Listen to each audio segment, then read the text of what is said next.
Bonjour, frères et sœurs. Aujourd'hui, nous sommes en 6e jour pour parler de la piété.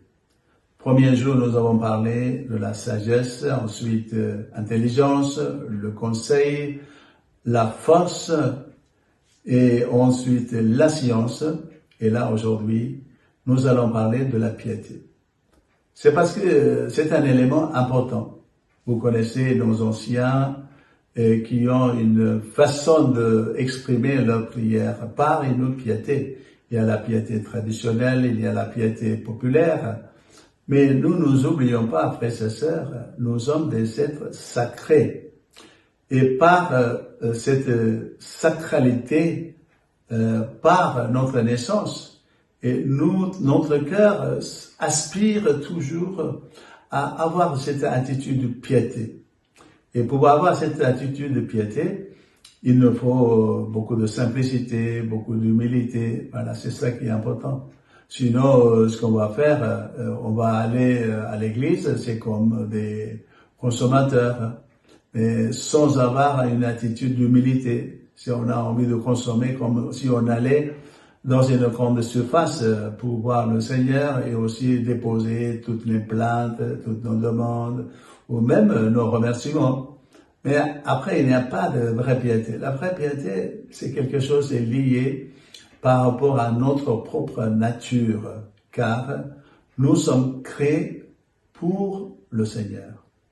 Et quand j'ai compris que je suis né pour le Seigneur, pour sa gloire, et là, je suis capable de pouvoir entrer dans cette attitude de piété.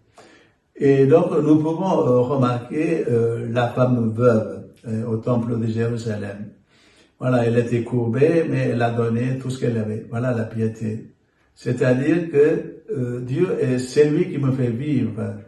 Et donc, par cette piété, j'arrive à comprendre que Dieu est tout dans ma vie. Dieu est celui qui me fait vivre. Voilà l'attitude de piété. Donc, si nous voulons arriver à cette attitude de piété, et aussi, il faut d'abord garder une confiance totale. Cette confiance totale qui nous permet de nous abandonner totalement et pour qu'on puisse entrer dans cette attitude. Et dans cette attitude de piété, frères et sœurs, nous on obtient tout. C'est parce que on sait que c'est Dieu et c'est lui qui me voit tout, qui voit toutes mes misères, tous mes besoins.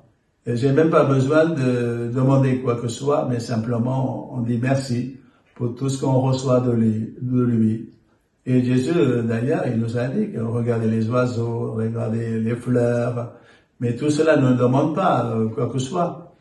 Mais simplement, toutes ces créatures s'expriment voilà, les bontés, les beautés du Seigneur.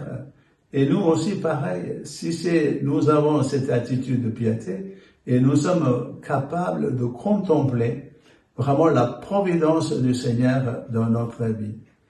Mais au jour d'aujourd'hui, l'histoire de la providence liée à l'attitude de la piété, on n'oublie pas beaucoup. C'est parce que nous-mêmes, on voudrait être sécurisés par toutes les modes de notre vie, soit en compte en banque, soit par nos maisons ou par nos voitures. Et on voudrait être sécurisés nous-mêmes. Mais tandis que cette attitude de piété, frères et sœurs, nous invite à nous déposer aux pieds du Seigneur pour qu'il prenne soin de nous-mêmes. Voilà cette attitude de piété. Et gardons, frères et sœurs, cette attitude de piété que les bergers qui avaient, quand ils sont venus contempler le petit Jésus là-bas à la crèche, voilà, avec les animaux, ils avaient cette attitude de piété. C'est parce qu'ils ont reconnu que leur vie ne sera jamais perdue, leur espoir est gagné. Voilà cette attitude de piété pour nous, quelles que soient nos situations. Et Dieu est celui qui prend soin de moi. Donc, Jésus est venu pour nous donner cet espoir et cette espérance. Bonne chance.